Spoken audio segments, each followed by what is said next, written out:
Good morning, Modern Homesteaders.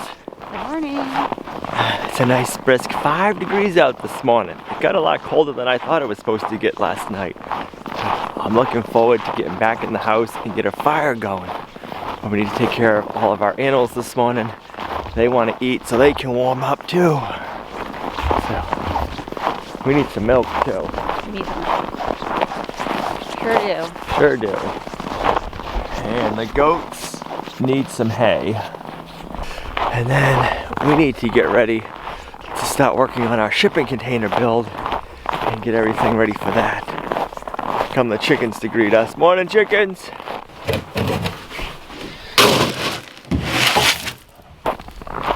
Good morning, ladies.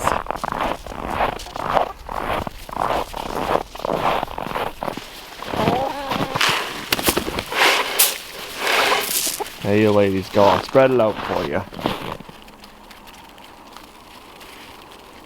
Man, is it chilly this morning. Brr. Buttercup, you nice and warm this morning?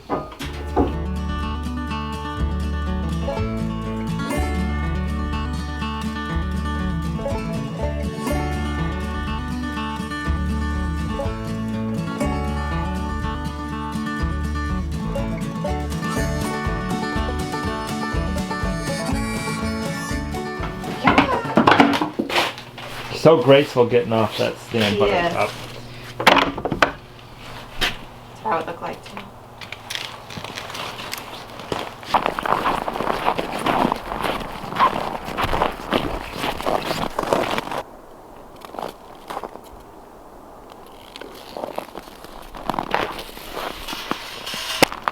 Where are they, Buttercup? Huh? They're hiding on you. Come on, kiddos.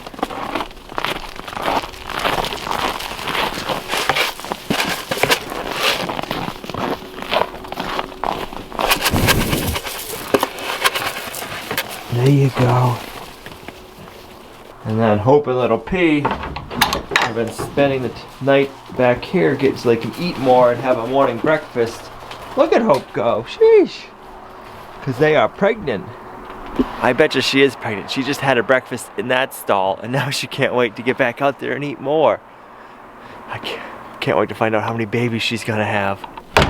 Oh, I'm looking forward to going in that house and having some bacon and eggs for breakfast this morning.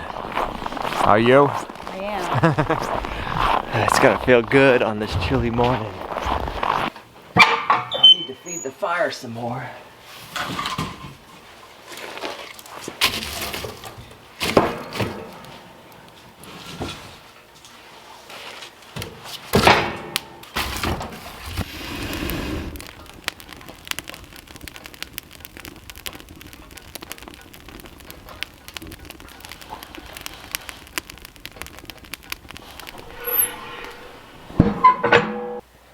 Since working on a shipping container project is all new to me, meaning the metal work, never done anything like this before. I want to make sure I have everything that I need planned out and brought up to the off-grid property before we start working. And then I'm like, oh, I don't have this and I don't have that.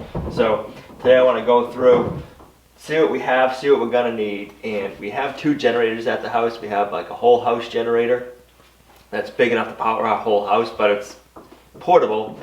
And then I have a smaller one that I've had for a while, and I'm gotta get the smaller one running, and I'm hoping that one's big enough to run the MIG welder and grinder. I have a Dewalt corded grinder here that I've had for, I got this when I was in high school, and that was over 20 years ago now, so this is like 21, 22 years old. So we have this one, we got a bunch of discs, cut-off discs. We got Harbor Freight brand, we got some Dewalt ones. Not sure which one's gonna be the best ones for this project. Personally, in the past, I haven't, that's the goats all out there jumping around. Personally, in the past, I haven't found the Dewalt cutoff blades to last any longer than the Harbor Freight ones. So I usually use Harbor Freight, but I got a new pack of Dewalts. We'll see if it makes any difference when we start using them. And I do have some more Harbor Freights that I bought the other day. And then we had a viewer send up a battery operated cutoff grinder. I want to say this was for a Christmas present. You know who you are, so thank you very much. I've been meaning to get one of these for a while, but I haven't because we got the corded one. So I just want to make sure we got enough batteries for this. And I don't know, since I've never used a battery-operated angle grinder, I don't know how quick it's going to eat the batteries. So I'm hoping we have enough batteries so we don't need to use the corded one. But I want to get the generator going. Just in case we need to charge batteries or we need to use the corded angle grinder. We're going to need a generator for the welder anyways. We have a 4 amp hour battery that's completely charged.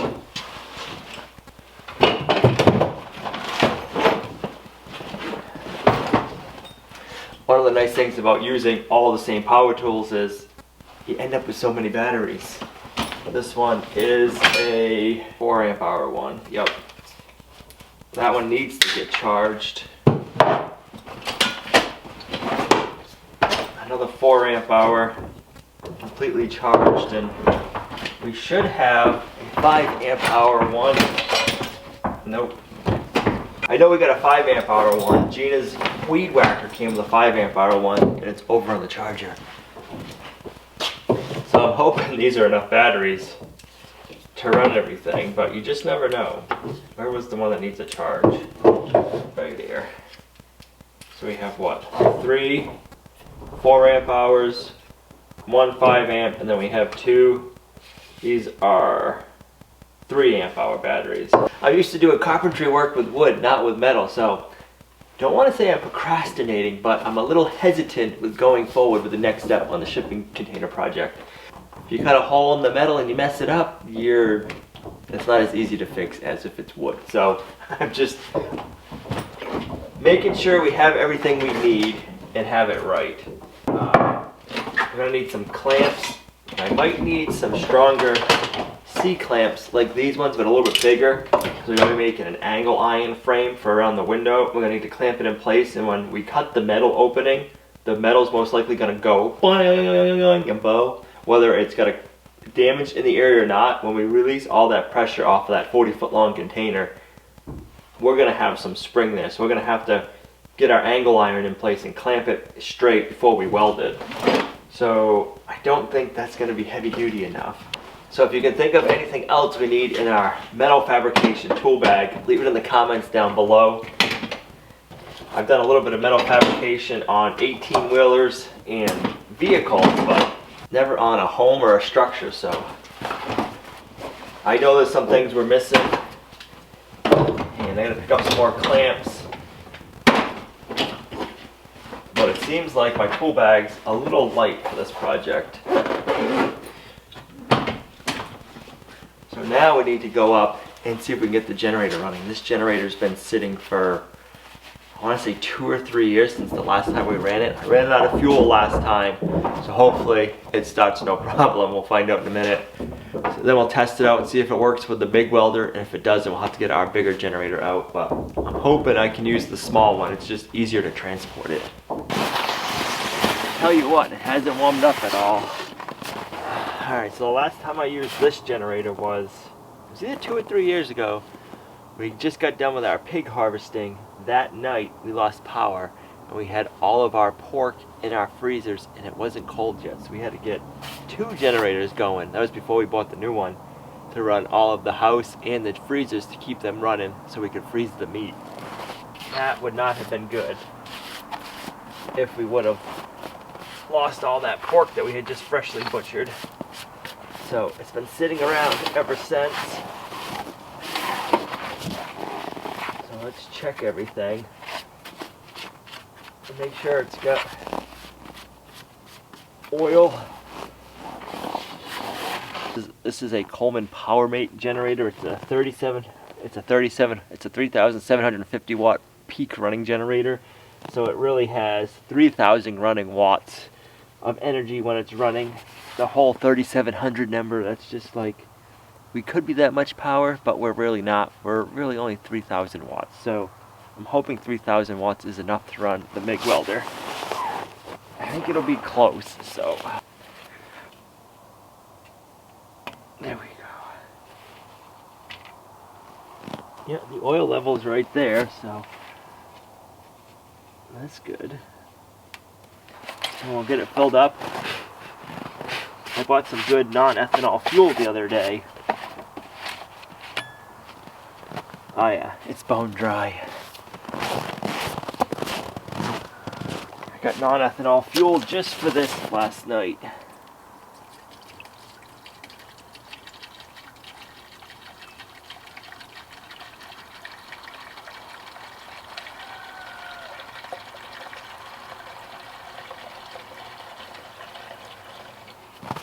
We won't fuel it up all the way, just to make sure it'll run first.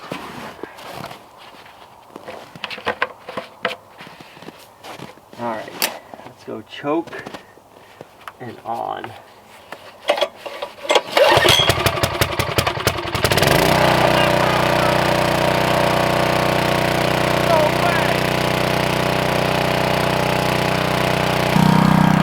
I hadn't started that before.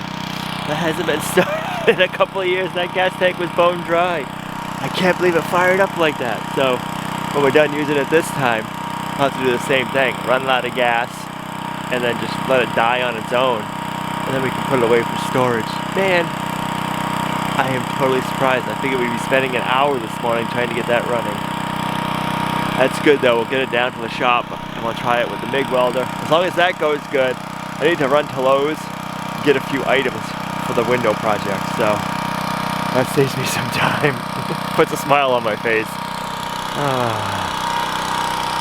I'll let that run for a couple of minutes, but while that runs, I gotta take the mule out of the workshop.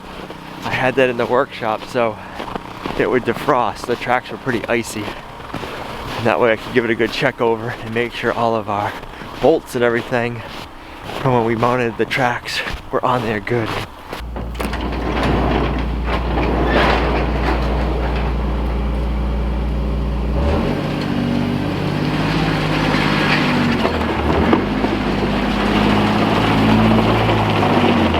I'm keeping the windshield covered up on the mule because I'm planning on the next time we be taking it out is back up at the off-grid property, and when we trailer it over there I keep the windshield covered with a tarp so it doesn't get covered in road scum. So unless we get a big dumping of snow here on the homestead, it'll be going to the off-grid property next. That sun feels amazing. Oh, look at that sun. Feels so good on such a chilly morning. I really was not expecting the generator to start that easy. That's just totally surprising me.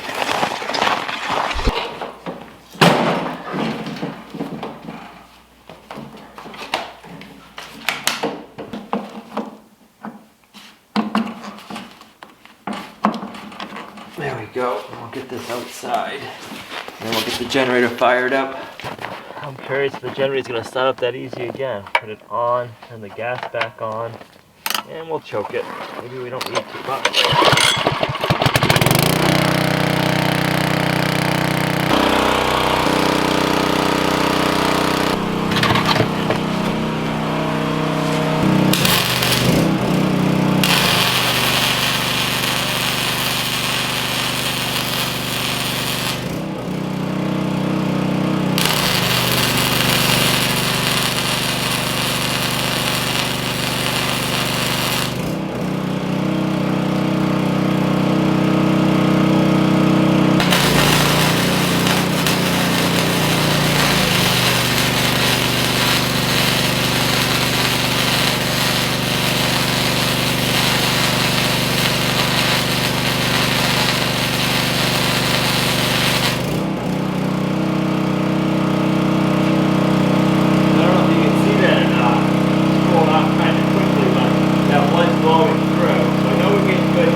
Generator is going to work perfect for what we need. We're not doing any structural welding, so we should be in good shape. I didn't think this today was going to go as smoothly as it has, so I'm excited about that. I'm going to get this picked up. I'm going to run to the store, and then I'll be right back. It's not as fun bringing the camera with you anymore with all this COVID stuff going on and having to wear masks. So I'll get to Lowe's, get everything I need, and I'll be right back. Alright, I just made it back from Lowe's. Ended up picking up some PVC boards. We're going to trim the inside of our window with these. And then I picked up two 36-inch by 36-inch windows. We're going to have to trim off our nailing flange and then recess them in our openings. It's a little bit of a different way of mounting a window, but I think this is the way it's going to work best. I've watched a few videos on YouTube seeing how different people have made their windows work inside their shipping container. I think this is what's going to work best for us, and I think it's going to look really nice when we're all said and done. I ended up going with a PVC board because it won't rot like regular wood, and right now with the prices of lumber, the PVC board isn't that much more expensive. And actually when I was just at their hardware store, I was looking at prices of 2x4s. They're back up there. They were like $5.50 a 2x4, and then pressure treated 2x4 was $5.88. So a pressure treated 2x4 is 30 cents more than a kiln dried regular pine one. It's just crazy right now, guys. I'll unload these boards and then I'll show you the windows we got.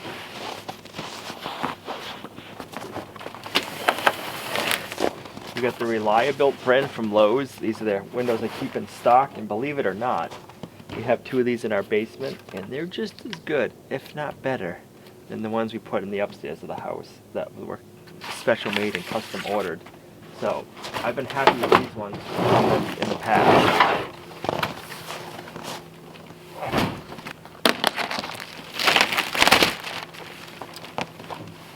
So these ones have a nail flange with a J channel. We're going to end up having to cut off the nail flange.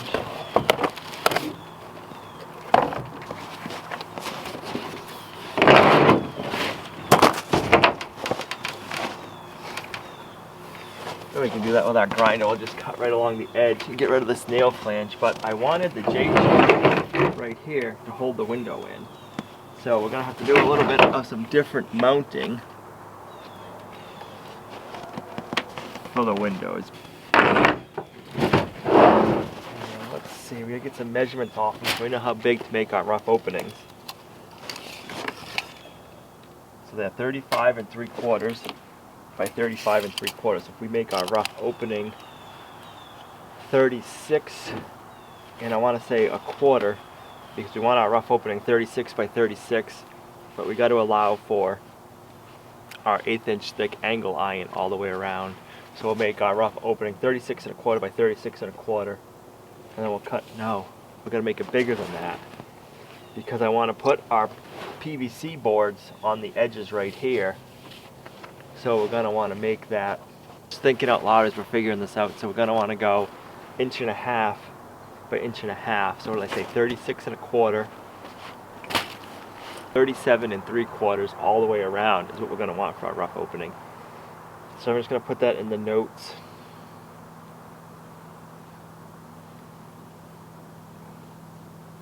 Window rough opening 37 3/4 by 37 3/4. That's going to look nice. We're going to have the PVC board here standing on the edge. It's 3/4 inch thick. And we'll have that all the way around. We have it 5.5 inches wide because we're going to trim out the inside with 2x4s, so that'll give us our 3.5 inches overhang. So all that will line up perfectly. Yep, I like it.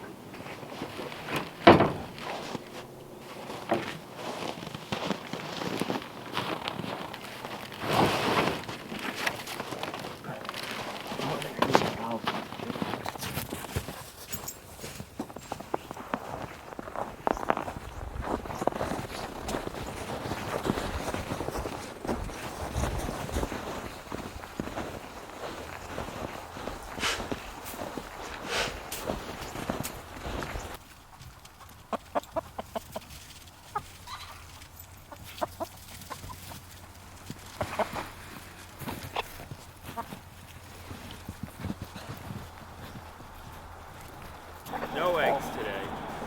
No These eggs. ladies have been on strike for way too long.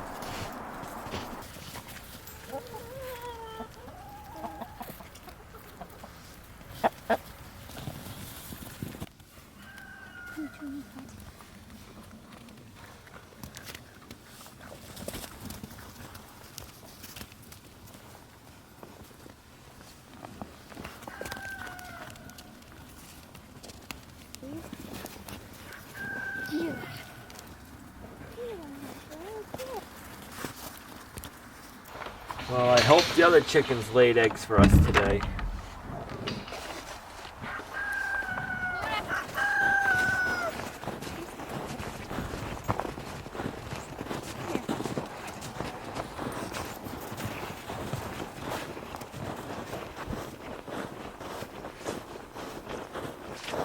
Ladies hungry? How many eggs do you think today? 3? I'm hoping for 4. What do you think? 3. 3?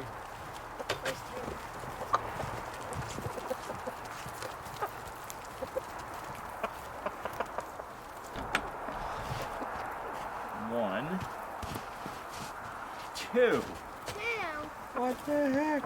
I was gonna take 2, but I was trying to be optimistic. And one of them's frozen and cracked. Bummer. Alright, so we eat some carrots for tonight's dinner. Yes. How many carrots do you need? Chicken pot pie, so. Oh no. 5. 5. Now we're in. Still smells like a garden in here. I like it.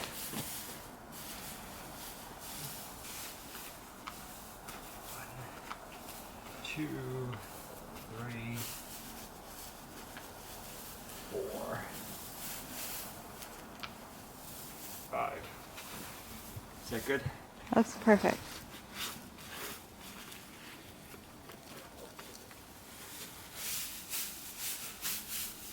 Awesome. Greenhouse is working out good still. Well, Actually, another month or 2 probably. Yeah. Start working in here, which will be nice. Come on, Tanner. I'm going to make chicken pot pie, but I'm going to do gluten-free biscuits instead of a crust. I was going to do a crust, but I decided not to. So I'm just going to get my carrots and my potatoes ready and my broth. I'm going to get that all going so I can get my carrots and my potatoes tender. And then I will start working on my biscuits, I think.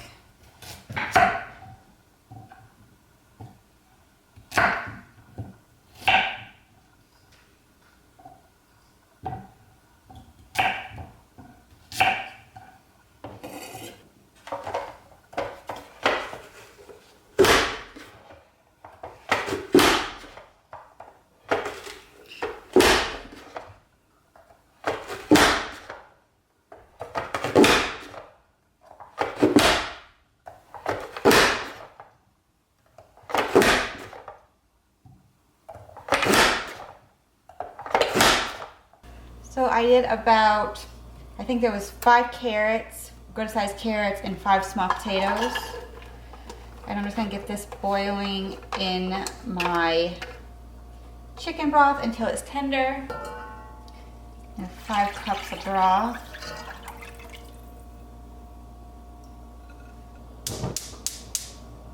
I'm just gonna bring it up to a boil, and then I'm gonna turn it down to a simmer and let them until they're tender. And then I will add the other stuff to it.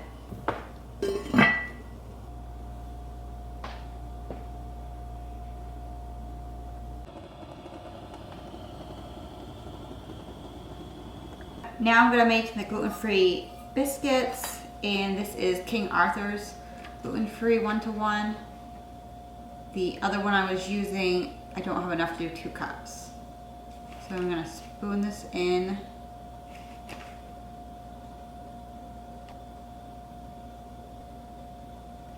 Okay, so it's a little over 1. It'll be 2 cups, teaspoons of baking powder.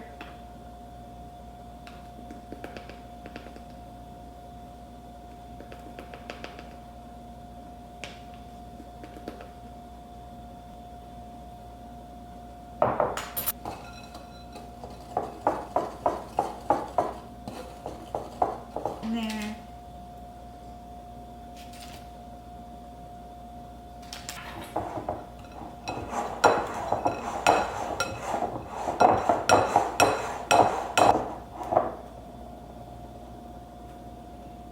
Two-thirds of milk, and it is our goat's milk. I'm just gonna use this cup here and I'm gonna do 1 egg. And it says beaten, so I'm just gonna beat it up with a fork.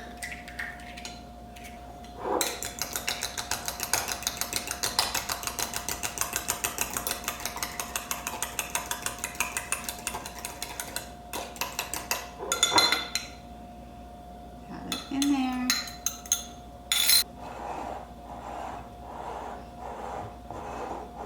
Give it a mix.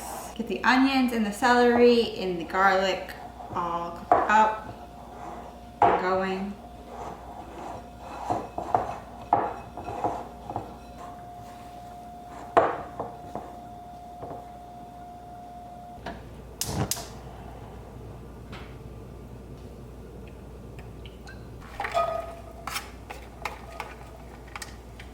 Saute up my onions for a minute and then I'll add the celery in and the minced garlic. Add the celery.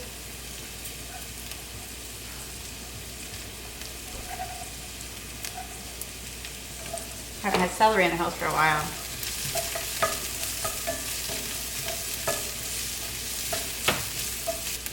Minced garlic.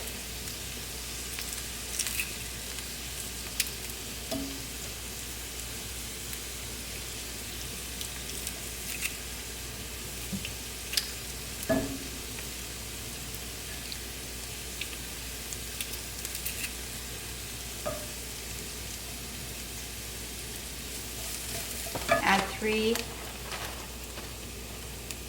tablespoons of flour to coat the onions. This should help thicken it up when I stick it in there. Lightly spoon it out. 2.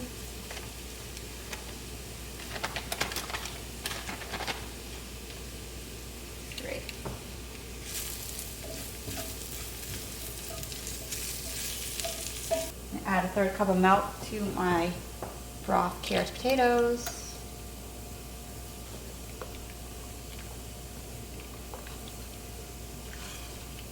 Put my onions here. Try not to chip my bowls, my pots here.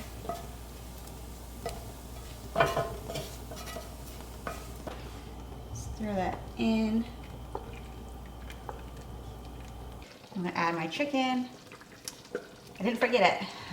That would be a weird chicken pot pie without chicken.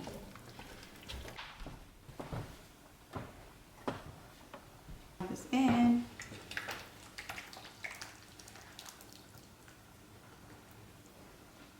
I am just going to take a little scoop and just plop biscuits on there.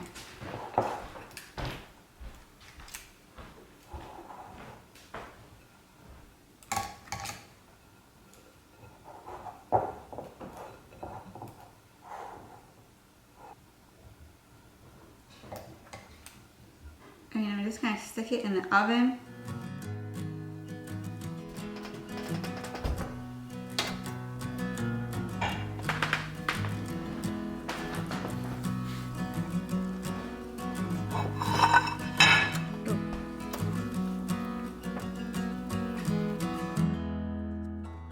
Dear Lord, thank you for a wonderful day.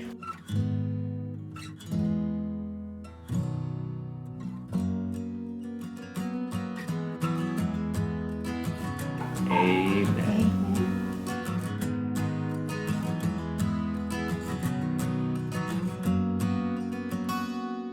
It feels good having everything figured out what we're going to need so we can get up to the off-grid property and start cutting out for our windows tomorrow.